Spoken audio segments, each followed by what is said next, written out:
Olá, você que me segue no Rodrigo Silva Arqueologia. Estamos de volta aqui para um bate-papo sobre Bíblia, história, arqueologia. E hoje eu estou aqui com a presença de Aline do Israel com Aline. Shalom, pessoal! Olha, e o assunto hoje promete. Nós vamos conversar sobre a história de Sodoma e Gomorra. Tem muita coisa para bater um papo, não é, Aline? É muita coisa e assuntos muito interessantes, também um pouco polêmicos. Exatamente. Então, vamos começar.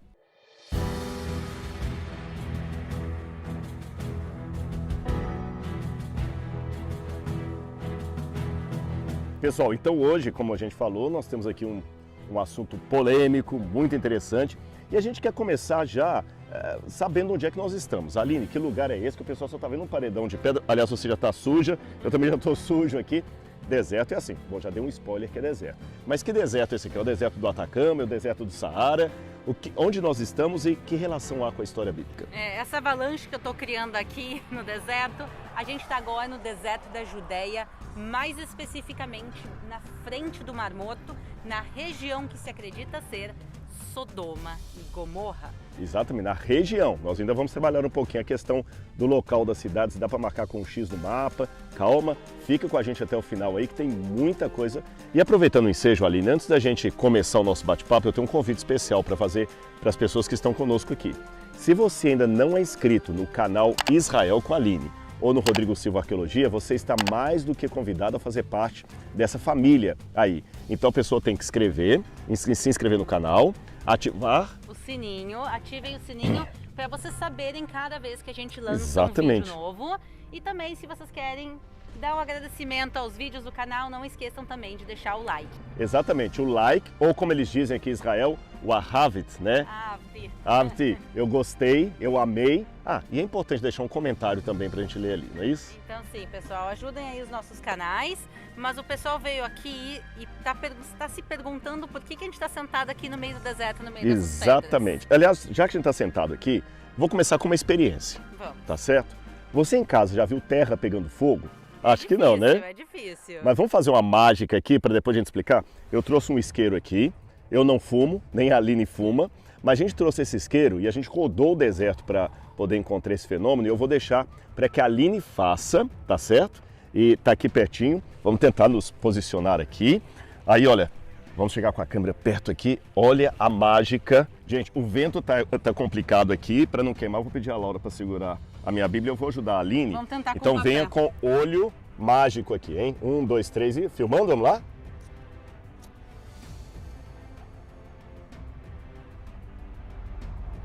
Olha lá, já tá pegando fogo na pedra. Realmente pegando fogo. Quer ver a prova que ela tá pegando fogo? Vou pegar desse lado aqui que não tem... Ó o fogo pegando no papel aqui, vocês estão vendo? Vai começar a pegar fogo, ó. Vamos lá. Opa, pegou fogo, ó. Presta atenção, Rodrigo, que a pedra que tinha aqui, que é de enxofre, ela queimou e aí ela apagou, porque o resto em volta não queima. Quer dizer, esse tipo de pedra aqui... Ó, vamos fazer o teste aqui, ó. Isso aqui não vai acontecer nada, ó. Não pega fogo, ó. Não acontece nada. Não acontece absolutamente nada. É só aquela mesmo. Só aquela, quer dizer, são pedras específicas de enxofre. Tem uma aqui que a gente acabou de queimar. E você já deu o spoiler. É enxofre. Enxofre é mencionado no Gênesis, né? Tem mais um pedacinho ali, né? Tem mais um pedacinho aqui. Eu vou tentar soltar ela sem ela quebrar.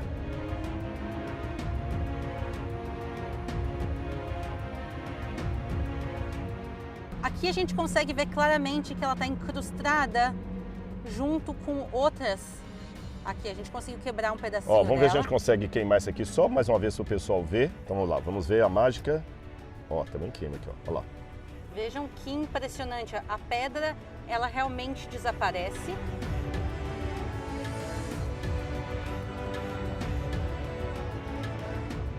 O mais impressionante que a gente não consegue ver agora é que o fogo que está saindo dessa pedra é azul.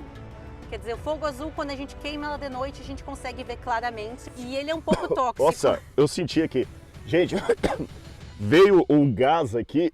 É que o vento está nessa direção. Está nessa direção. É interessante isso. O negócio é tóxico mesmo. Você cheirar isso aqui, você começa a ter sonho e visão. O negócio é forte. Nossa, um pedacinho assim. É melhor você afastar. É melhor afastar, mas o negócio, o cheiro vem forte mesmo aqui. Vejam Olha, deu até um estalozinho aqui. E a gente consegue ver um pouquinho a chama, mas realmente, Se tu acende ela no escuro, é uma chama completamente azul e realmente tu consegue ver... Esse aqui, mano, também senti o ver... cheiro, tá vendo aqui, ó? Ó, tu consegue ver que... Opa, cuidado. Opa! Aqui se faz ao vivo, gente. Vocês estão vendo tudo. Tem carro passando, às vezes o som não fica a melhor coisa. Bom, a gente já falou aqui de enxofre, que menciona no Gênesis, falamos de fogo e também a Bíblia fala de sal. Eu sei que tem um lugar aqui que a gente ainda vai, que tem um depósito de sal muito grande e a gente pode continuar batendo esse papo lá para mostrar mais coisas pro pessoal. Vamos lá, que tem muita coisa ainda para mostrar no dia de hoje, isso aqui foi só a provinha, pessoal. Exatamente, e queremos aproveitar a luz do sol. Então vamos com a gente. Vamos lá.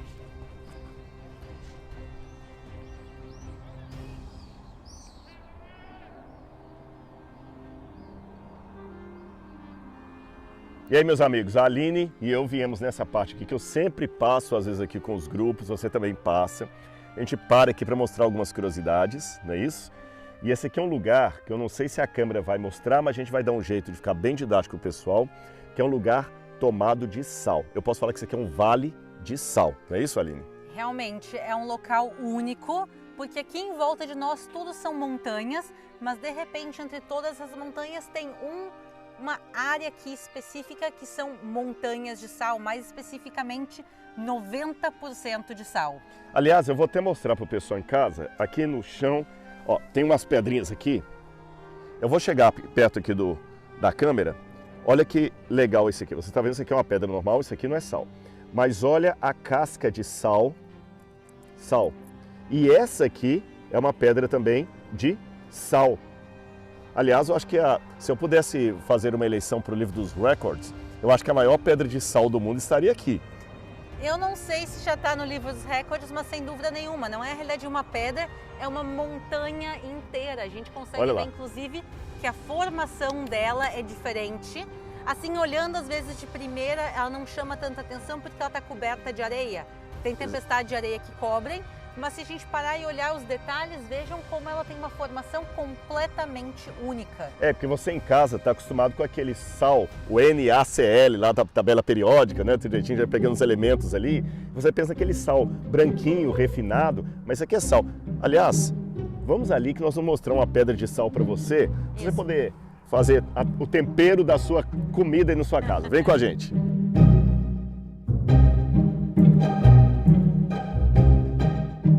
Aqui, essa pedra é fenomenal. Isso aqui, pessoal, é tudo de sal puro.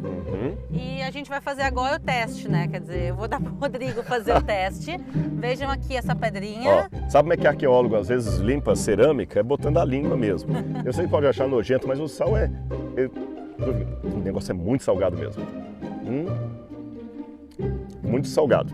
Então tá comprovado que isso aqui é realmente sal. Não, essa aqui é uma pedra de sal. Isso aqui não é uma pedra com sal, é de sal. Aliás, eu vou até assumir uma coisa, Aline, que em todo lugar do mundo, eu vou até aproveitar um parênteses aqui, tem o espírito de porco que vai e suja um lugar turístico. Gente, por favor, quando você visitar algum lugar, não suje. E aqui tem pessoas que jogaram sujeira, então vocês vão ver algumas coisinhas meio feias que a Aline não queria mostrar, porque mulher sempre é mais estética, mas é bom denunciar também aqueles que não sabem preservar. Mas por que eu quero mostrar? Porque a Linda está mais didático. Por causa das chuvas que houveram agora no último verão, no último inverno, melhor dizendo, aqui você vê que a água veio, escorreu e ela formou tipo uma estalactite ali, olha, estão vendo? Lá no fundo. Vou pegar aqui. Fiquem tranquilos que eu não estou destruindo a natureza, porque esse aqui é novo. Mas olha aqui, ó. Tá bom? Tudo feito de sal, bem salgado. Mas eu posso dizer uma coisa? Eu vou primeiro provar, depois eu quero dizer uma coisa pra vocês. Deixa eu só ajeitar meu microfone que caiu aqui, mas ela também provou. É salgado. Mas eu posso dizer uma coisa? A gente está falando hoje da cidade de Sodoma, Gomorra, das cidades destruídas justamente pelos atos errados da população da cidade.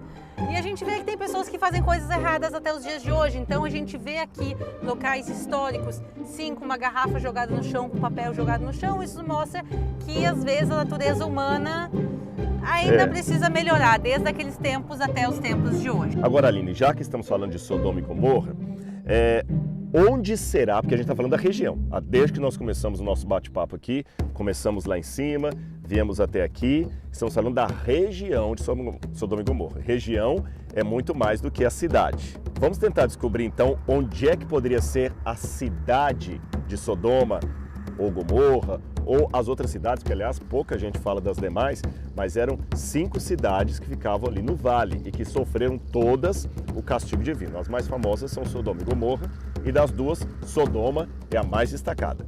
Sem dúvida nenhuma. Então, hoje em dia, tem 3 opiniões principais de onde podem ser essas cidades. Normalmente, todo mundo chama elas de Sodoma, mas onde podem ser uma dessas 5 cidades. Então, a gente tem 3 opiniões diferentes. Eu trouxe um mapa pra gente Trouxe. hoje. Eu vou pegar o mapa ali no carro e eu já vi que tem uma pedra ali que a gente dá para improvisar um escritório. Então, vou pegar o mapa e a gente vai para ali e a gente vai mostrar para você quais são esses 3 locais e o que pode ser dito de cada um deles.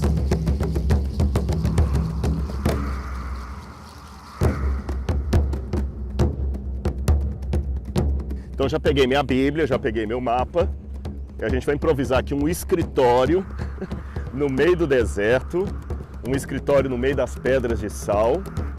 Vamos ver aqui, a Aline pode ficar aqui, eu acho que eu fico aqui e dá para o nosso cameraman nos filmar aqui, tirar essa pedra. Opa. Acho que aqui dá, tranquilos? Olha bem, eu tenho um mapa aqui, eu vou tentar mostrar para o pessoal. Aliás, antes de mostrar essas cidades, tem uma coisa curiosa também, Aline. A gente sempre passa aqui com os turistas e o pessoal pega uma pedra aqui. Eu sei que você está rindo, mas eu vou mostrar tudo, né? Você vai fazer um Israel com a Aline agora virtual, um Rodrigo Silva Arqueologia virtual, como se você estivesse aqui com a gente. O que a gente iria mostrar para eles? Lá em cima, atrás de nós vemos uma pedra que ela tem 12 metros de altura.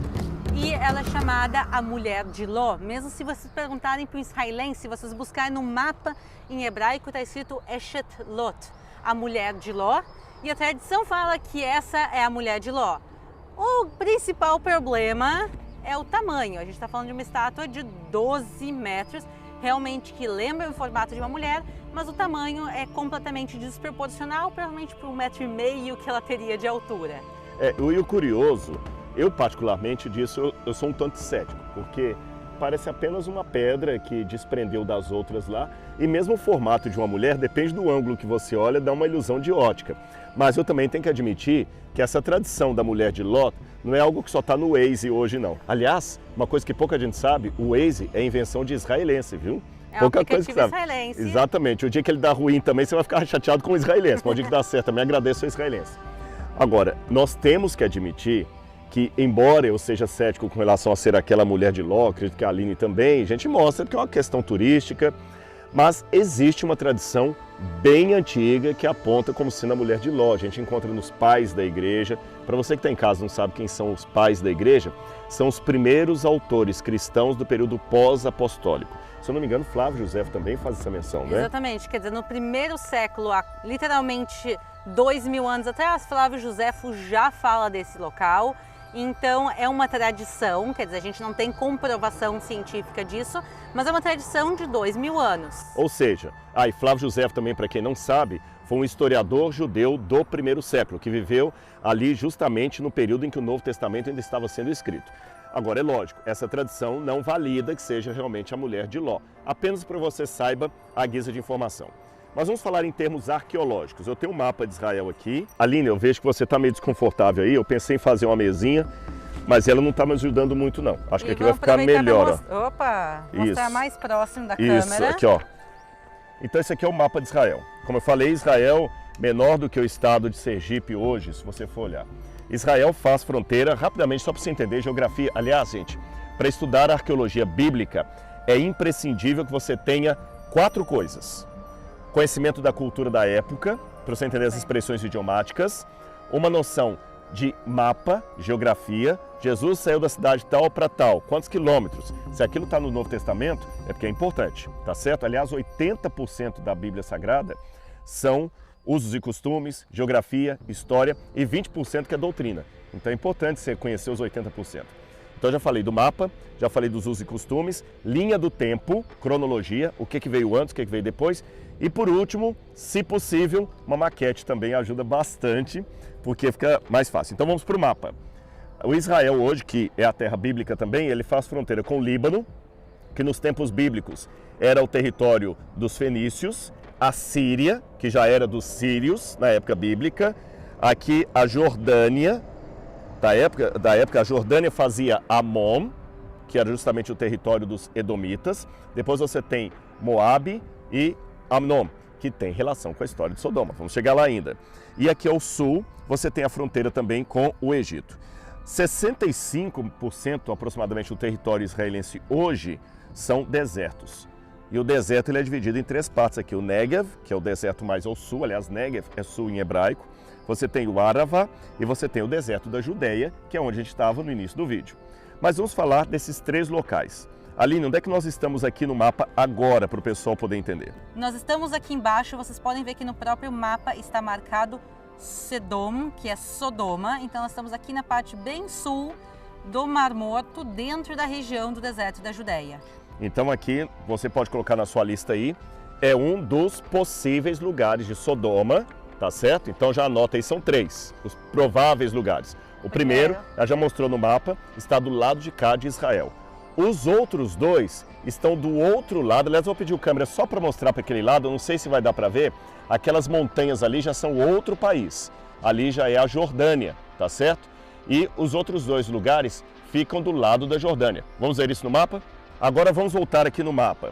O segundo provável lugar de Sodoma seria nessa região, ele não mostra aqui no mapa, mas seria Babedra, tá certo? Seria mais ou menos aqui, olha, o Mar Morto hoje ele faz uma divisória, porque boa parte do Mar Morto hoje está realmente se perdendo.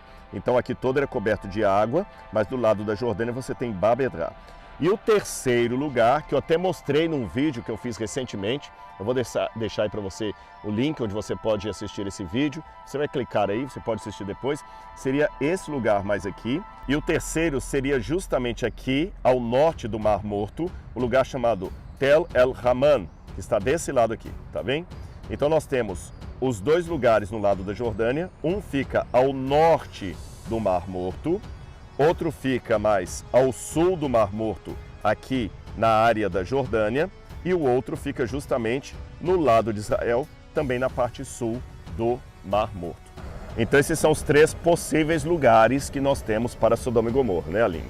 Pois é, lembrando que são 3 locais, mas no total eram 5 cidades. Então ainda existe a possibilidade de Tel El-Hammam realmente ser o local correto, e aqui também, o outro também, ou pode ser que nenhum dos 3. Exatamente. Aliás, só falta eu gravar agora Babedra, que é uma coisa que eu ainda quero. Nós já tivemos a ideia de fazer juntos na Jordânia, né, Aline? Só que não deu certo no dia para ela ir lá, porque ela tem que cruzar a fronteira, tem uma certa burocracia. Mas ainda vamos fazer, quem sabe em Babedra junto. Mas a Aline já filmou aqui com detalhes, foram 3 vídeos que você fez, não é isso? 3 vídeos aqui, porque tem muita coisa para se mostrar. Para se mostrar. A gente vai mostrar um pouquinho hoje também desse local e a gente vai dar alguns argumentos de por que pode ser ou por que talvez não seja aqui. Então vamos mostrar para vocês as opções e cada um tira a sua conclusão. Exatamente. Em casa. E vamos deixar também o link dos outros vídeos que a Aline fez, caso alguém não tenha assistido. Então eu gravei em Tal El-Haman. Por que eu estou falando às vezes Tal, às vezes Tel? Em hebraico, Tel significa colina, e em arqueologia é um nome técnico, é uma colina de escombros, de antiguidades e tudo mais. Em árabe, a palavra é praticamente a mesma, Tal ou Tel, só que em hebraico, quando você faz apenas com Lamed ou com L, da nossa língua portuguesa, em árabe seria com 2 L's ou Tal. Então é a mesma coisa, não se preocupe com isso. Então você pode assistir os vídeos que a Aline fez com mais detalhes aqui, Tal El-Haman, mas a gente vai conversar um pouquinho ainda sobre esse lugar. Só vamos ficar devendo para vocês Babedra. Agora, tem uma coisa na Bíblia que eu queria ler para o pessoal que coincide com isso que a Aline falou. De repente, esses 3 lugares não precisam ser totalmente excludentes. Por quê?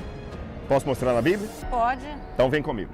Vamos ali atrás. Aliás, uma coisa que o pessoal pode ver de casa, eu falei que os turistas param aqui. Olha lá, 3 ônibus acabaram de chegar e o pessoal todo está ali fotografando e apontando a mulher de Ló, ou mulher famosa. Essa aí, viu, tá melhor do que a Shakira. Vamos para essa pedra aqui menor, que eu vou ler uma passagem da Bíblia. Mas eu posso dizer, interessante que a gente está caminhando, os nossos pés estão afundando aqui. Até o solo aqui é diferente. É diferente, é diferente. E pena que está bem sujo por causa da lama, mas a gente vê muita marca branca aqui, que é o sal que vai sendo lavado da pedra. Aline, segura por gentileza o mapa. Eu vou ler uma passagem da Bíblia aqui para vocês e vocês vão ver que interessante da destruição de Sodoma e Gomorra. Eu vou ler aqui para vocês exatamente Gênesis capítulo 19, versículo 25 em diante. Quando fala da destruição, diz ele quem? Hashem, Deus, ele destruiu aquelas cidades e toda a campina e todos os moradores da cidade e o que nascia na terra. Então a destruição não ficou vinculada apenas à cidade de Sodoma, Gomorra e as outras 3. Foi toda a região foi afetada. Agora, quanto dessa região foi afetada e quanto não foi? Eu já coloquei a minha hipótese lá sobre Tal al-Haman e há 2 dificuldades com Tal al-Haman. É a datação, porque ali a destruição coloca em 1650 antes da Era Comum, antes de Cristo, como alguns preferem, mas a cronologia ainda é um problema para os arqueólogos. O segundo problema com Tal al-Haman é que ela foi reconstruída e aparentemente a ira de Deus ia proibir qualquer reconstrução. A favor de Tal al-Haman, você vai ver no meu vídeo lá, as pedras realmente derretidas, tem presença de enxofre também em menor quantidade do que aqui. A cidade tem uma camada de cinza dessa altura, no período do bronze. Então, existe uma cidade. Esses são os pontos fortes e fracos. Aliás, tem mais um ponto forte em relação a Tal al-Haman, que o fato de estar ao norte está mais perto de Ai e Betel em relação à geografia de Sodoma. As 2 opções do sul, que seriam Babedra e aqui onde nós estamos no Monte Sodoma, estão mais ao longe geograficamente. Então, vocês estão notando que todas as hipóteses têm alguns pontos mais fortes e outros mais fracos, não é isso, Aline? Exatamente, eu acho que essa é a palavra correta, quer dizer, são hipóteses. Se a gente está falando do local que nós estamos agora, em hebraico ele é chamado Ar Sdom, a montanha de Sodoma. E esse primeiro indício, na realidade, os próprios locais, a tradição local, reconhece esse local como Sodoma. E isso a gente falou, uma tradição não de agora, mas tradição de pelo menos 2000 anos, se não anterior a isso. Então esse é o primeiro ponto forte desse local, que é uma tradição muito, muito antiga. Muito antes de Tel el-Hammam ser descoberto pelos arqueólogos, aqui as pessoas em Israel já conheciam esse local como Sodoma. Aliás, até o Mar Morto já recebeu também da antiguidade o apelido de Mare Sodomorum, o Mar de Sodoma, o Lago Salgado.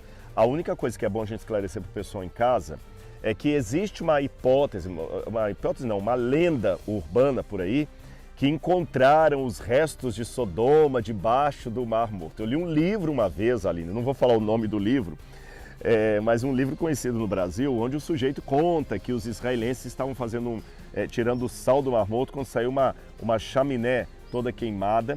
Isso é mito, pessoal. Debaixo do Mar Morto ele já foi mapeado, já usaram sonar ali para ver debaixo do Mar Morto.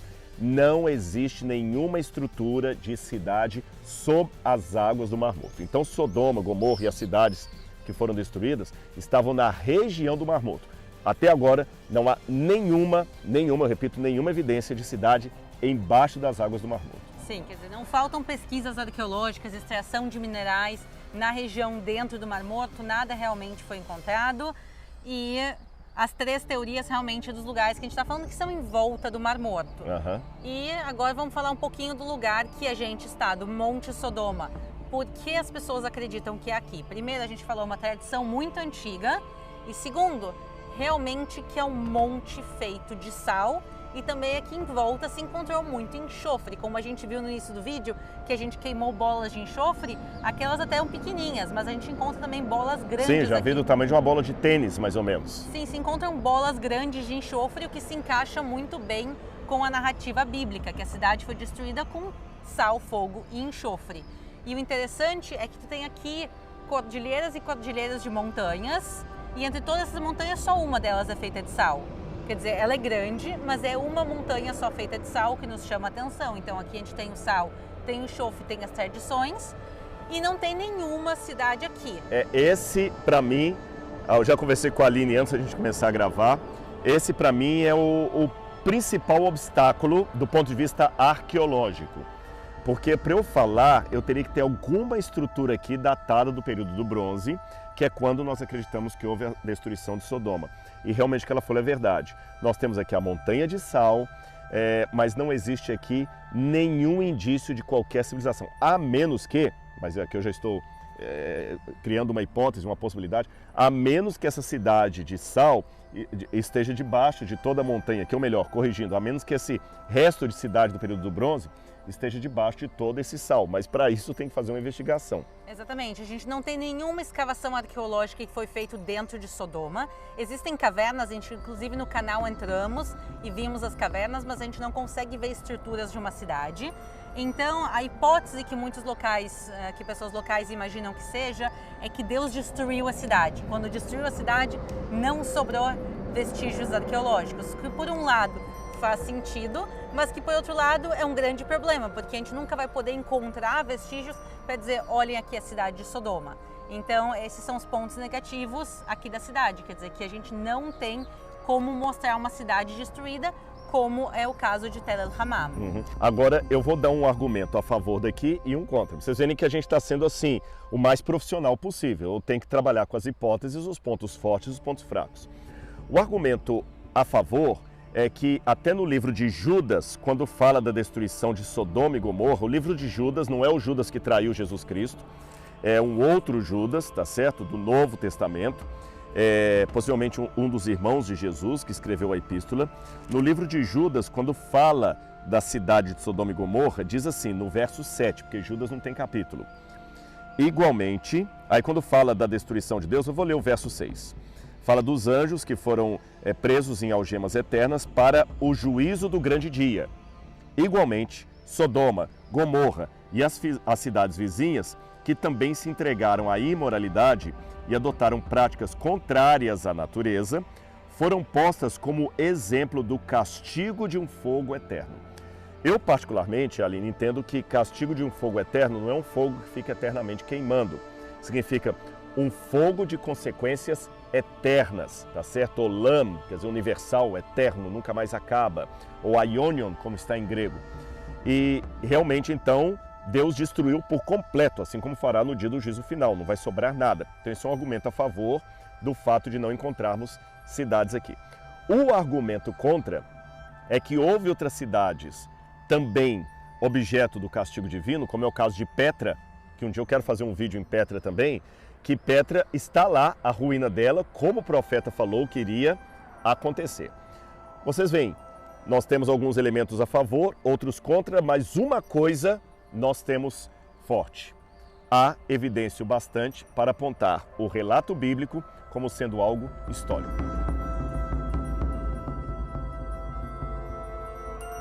Exatamente, tão histórico que inclusive a gente tem mais de uma opção para preencher a possibilidade dessas 5 cidades.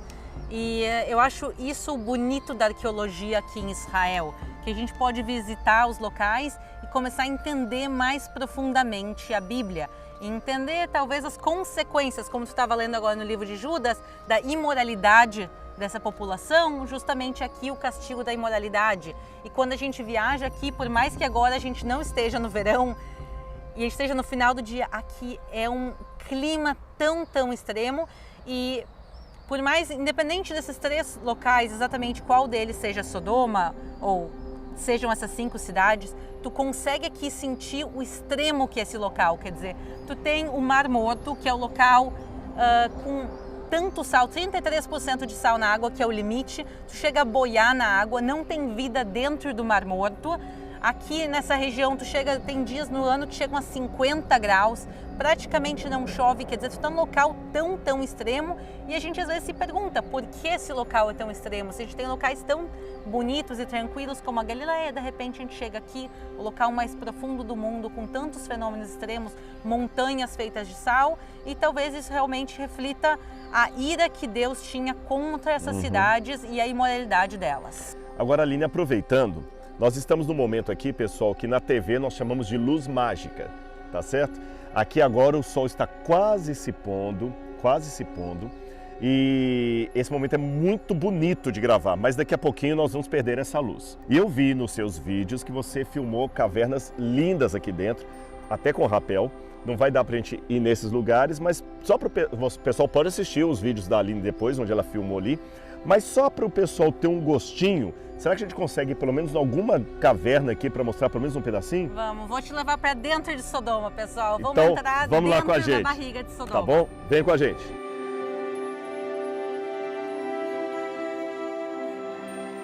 Então tu pode ver lá em cima, nós estamos vendo a famosa estátua da mulher de Ló. Se é ou não, aí já é uma outra discussão. Aqui já não parece mais com a mulher, né? A gente tá vendo que já tá bem diferente, mas deixa para cada um decidir. Mas o que a gente vai fazer, pessoal, para vocês decidirem, a gente vai agora juntos entrar na caverna. Quer entregar para Laura a Bíblia? Aqui para a gente poder entrar lá, já lemos a Bíblia. Eu não acho uma boa ideia entrar em Sodoma com uma Bíblia. É verdade. Então vamos conhecer lá dentro. Vamos ver como é que é.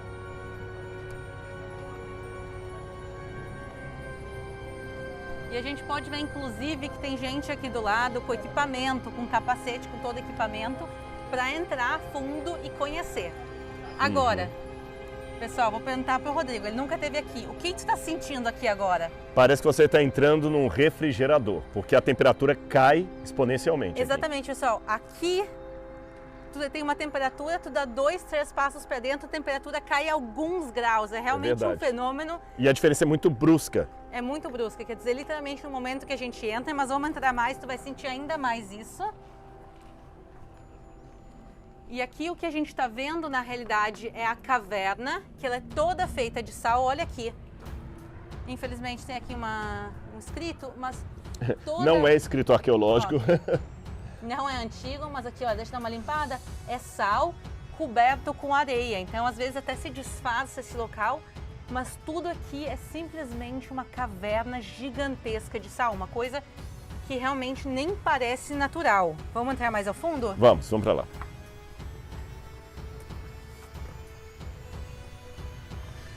E também outro fenômeno interessante que a gente consegue ver aqui são todas essas pedras de sal que desmoronaram. Isso aqui é por causa de terremotos. Aqui na região tem muitos terremotos que acontecem. Ainda mais nos últimos meses, nos últimos anos, isso se intensificou. A gente viu, por exemplo, o grande terremoto da Turquia e da Síria, que infelizmente tem milhares de vítimas. E essa região não é muito longe daqui. Esses terremotos também parcialmente foram sentidos em Israel. Tu até fez um vídeo sobre o assunto dos terremotos. E essas pedras justamente caíram aqui por causa desses terremotos. Aliás, um parênteses de um assunto que não é necessariamente sobre Sodoma e Gomorra, mas é sobre arqueologia. É possível que muitos dos manuscritos do Mar Morto estejam em alguma gruta ali de Herberto Comeran, que algum terremoto houve que produziu o colapso de pedras, terra, que tapou a entrada dessa gruta e o manuscrito está lá dentro.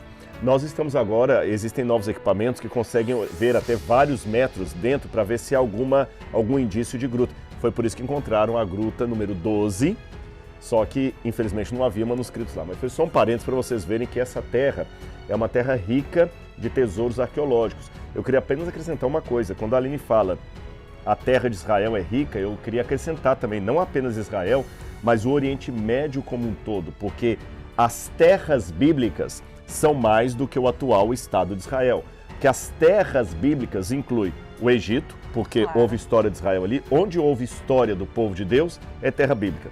Inclui a Jordânia, inclui a Síria, inclui o Iraque, inclui o Irã, inclui a Turquia. Por que Turquia? Paulo passou ali na Ásia Menor. Por que inclui a Jordânia? Bom, Jesus foi batizado, e diz muito no Evangelho de João, da além do Rio Jordão. A Moabe e Amnon, os filhos das filhas de Ló, da relação incestuosa, estão do lado de lá. Ou seja, esse tesouro cultural está nesse território aqui. Pena que as relações políticas nem sempre são as melhores, as mais fáceis, mas a gente vai tentando, entre meandros aí de discussões políticas e tudo mais, a encontrar desde esse elemento a substância para compreender melhor o texto bíblico e confirmar a historicidade dos episódios que a Bíblia apresenta.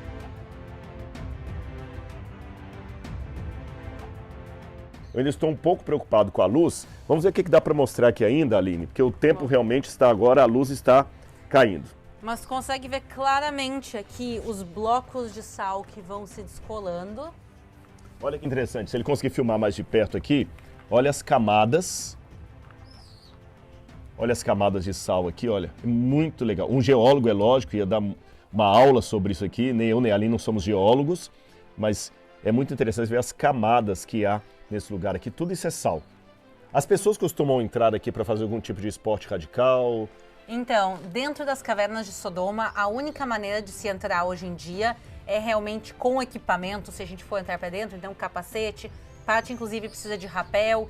Parte das cavernas dentro de Sodoma estão cheias de água. Aqui no inverno tem cachoeiras dentro. Realmente tem muita coisa que acontece dentro de Sodoma, mas precisa de equipamentos e profissionais treinados em esportes radicais para poder entrar. Na sua opinião, o que a gente pode aprender com a história de Sodoma e Gomorra? Então, a gente vê muitas vezes na Bíblia o amor de Deus e o carinho que Deus tem com a terra de Israel, com o povo de Israel e também com todos os povos do mundo, mas a gente aprende também sobre a justiça de Deus. Quer dizer, Deus inclusive tenta dar uma chance para essas cidades. Ele diz, olha, se tiver 10 justos, a cidade não vai ser destruída. Se tiver 5 justos, a cidade não... Se tiver 1 justo, a cidade não vai ser destruída. Quer dizer, ele tenta dar uma chance para essas cidades, mas realmente a imoralidade aqui é muito profunda. E quando a gente lê a Bíblia, diversos versículos nos conta... Ó, tem algum esportista descendo ali agora. Tá vendo? Ó, tá descendo ali. Vamos tentar até ficar de pé aqui, mas continua, porque esse aqui tá interessante. Vamos andar um pouquinho aqui, só pra gente pegar mais luz. Deus ama o seu povo, mas ele também é justo, você estava dizendo. Então, quer dizer... A gente vê isso na Bíblia, a gente vê que Deus tenta dar várias chances para o pessoal, mas a gente vê também na Bíblia que não foi um pecado que a cidade cometeu, foram vários e vários e vários problemas. Desde desrespeito aos imigrantes, quer dizer, eles fazem tantas coisas erradas que no final Deus decide, ok, aqui no final a justiça vai ser mais forte e por isso Deus vai condenar essas cidades. Mas a gente vê também que é uma justiça específica. Deus, nesse caso, não destrói todo Israel, ele destrói as 5 cidades, ele deixa Ló e sua família saírem. E então, no final das contas, Deus é amor, mas também é justiça. Isso é muito importante, porque numa época pós-moderna, numa sociedade líquida, como dizia Bauman, que aliás era judeu, em que é proibido proibir, onde as relações são líquidas, onde os valores morais são líquidos, nós temos que pegar essa história e ver o que ela significa para nós. Sabe por quê, Aline e todo mundo que está assistindo a gente? De todos os livros sagrados que há no mundo, Bhagavad Gita, Alcorão, Livro dos Vedas, Mahabharata, os livros hindus, o Tao Te Ching, não importa qual livro religioso esteja no mundo, o único livro religioso dentre todos que demanda uma historicidade para confirmar a sua teologia é a Bíblia Sagrada. Se você estiver lendo o Bhagavad Gita e descobrir que Arjuna não existiu, nem Krishna, não faz diferença nenhuma, mas a Bíblia se assenta sobre uma história real. E se essa história é real, a teologia que está sobre essa história também o será. Se a história de Sodoma e Gomorra for real, como tudo está indicando que foi, então, meu amigo, Deus ama muito você. Eu poderia dizer que Deus está mais interessado em nos salvar do que uma mãe de tirar um filho de uma casa pegando fogo. A Aline tem um bebê lindo, o Yair. Então imagina, Aline, você que é mãe, o Yair dentro de uma casa em chamas. Você vira uma leoa para tirar o seu filho de lá. Eu acho que é esse mesmo ímpeto, ou talvez algo maior do que isso, é a iniciativa divina de salvar o ser humano. Ele quer nos resgatar do mal, da destruição. Mas se nós insistirmos em ir para lá, apesar desse amor, ele deixará. Deus é amor, mas é justiça. Então não brinque com o Todo-Poderoso. Bom, nós vamos ficando por aqui. Eu espero que o pessoal tenha gostado. Assistam lá o meu vídeo sobre Tal al-Haman. Assistam os outros vídeos da Aline aqui. Deixe o seu comentário no Rodrigo Silva Arqueologia, também no Israel com Aline. E sempre você está com a gente, não é isso? Exatamente. Então um beijo a todos. Espero que vocês tenham gostado. Deixe nos comentários o que vocês acharam dessas teorias. Qual teoria soa mais interessante para vocês? E a gente se vê aqui na próxima. Exatamente. Um grande abraço. Tchau, tchau. Shalom.